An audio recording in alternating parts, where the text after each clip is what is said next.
이것은 먹는 방법에 따라 암을 유발할 수도 있고 암을 제거할 수도 있는 식품입니다. 안녕하세요. 오늘은 일반적으로 암을 유발하는 식품으로 라면, 술, 인스턴트 식품을 떠올리기 쉽지만 몸에 좋은 줄 알았던 의외의 식품도 암을 유발할 수 있다는 사실에 대해서 알려드리려고 합니다. 실생활에서 자연스럽게 섭취하지만 위험한 음식 3가지와 안전하게 먹는 방법에 대해서 소개하려고 하니 영상 끝까지 시청해주세요. 세계보건기구에서 발표한 암 원인은 유전적인 요인이 5에서 10%이고 후천적인 원인은 90에서 95%입니다. 그 중에서도 식습관이 가장 큰 비중을 차지하는데요. 유전적인 요인이 있더라도 건강한 식사와 생활습관을 가진 사람은 그만큼 암에 걸릴 확률이 낮다는 걸 의미합니다. 첫 번째로 소개해드릴 식품은 버섯인데요. 버섯은 먹는 방법에 따라 암을 유발할 수도 있고 암을 제거할 수도 있는 식품입니다.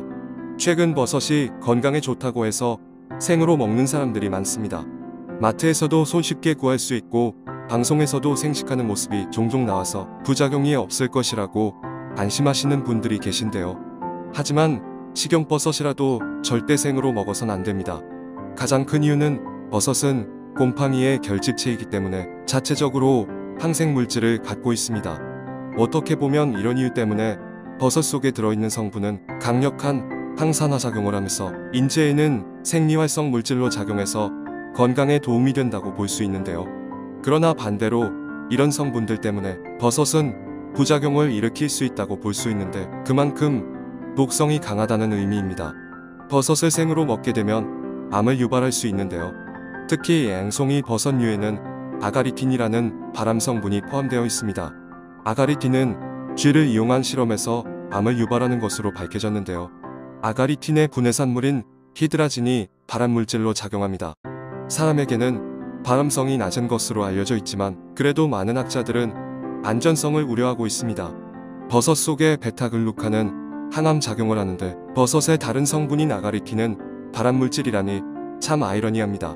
하지만 버섯을 고열해서 요리하면 아가리틴은 열에 약해서 발암의 위험성이 현저하게 줄어든다는 사실입니다. 느타리버섯이나 표고버섯 등 모든 식용버섯이 마찬가지입니다.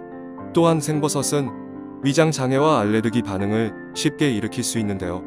특히 생 느타리버섯이나 생 표고버섯은 복통, 설사, 구토 등 마치 식중독과 같은 위장장애를 일으킬 수 있습니다. 그냥 곰팡이를 먹는다고 생각하면 됩니다. 하지만 익혀 먹거나 끓는 물에 한 번이라도 데쳐서 먹으면 이러한 부작용이 확실하게 줄어듭니다. 버섯이 건강상에 도움이 되는 이유는 너무나도 많기 때문에 반드시 익혀서 해로운 성분을 줄이고 드시기 바랍니다. 두 번째 식품은 오히려 열에 가열하면 안 되는 식품인데요. 바로 후추입니다. 이미 후추가 발암물질이라고 알고 있는 분들도 계실 겁니다. 과연 후추가 발암물질일까요?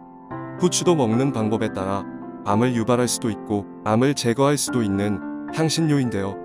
후추 자체로는 발암물질이 아니라 해독에 가까운 물질입니다. 인도의 한 연구에서 쥐를 대상으로 한 실험에서 후추 씨앗에서 추출한 피페로나를 첨가한 음식을 먹었더니 체질량 지수도 낮아지고 뼈의 밀도도 좋아지고 혈당은 낮아지는 좋은 효과들이 있었다고 합니다. 또한 미국 텍사스 주립대학 연구에서는 고기를 요리할 때 후추를 일정량 넣으면 발암물질인 테트로사이클리아민을 제거하는 효과가 있다고 발표했습니다.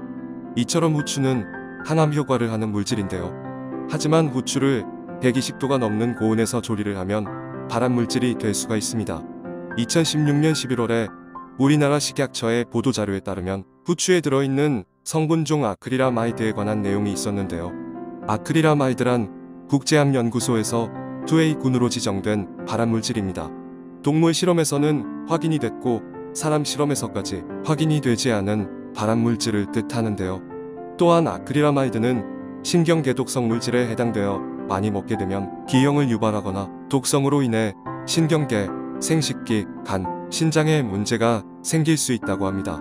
후추 2g당 아크릴아마이드가 324나노그램만큼 들어있는데 후추를 넣고 음식을 조리할 때 부치면 1083 끓이게 되면 1169 볶으면 1113나노그램이 된다고 합니다. 대략 3배죠. 근데 튀기면 3595나노그램으로 10배이고 구우면 12029나노그램으로 40배 정도 증가하게 됩니다.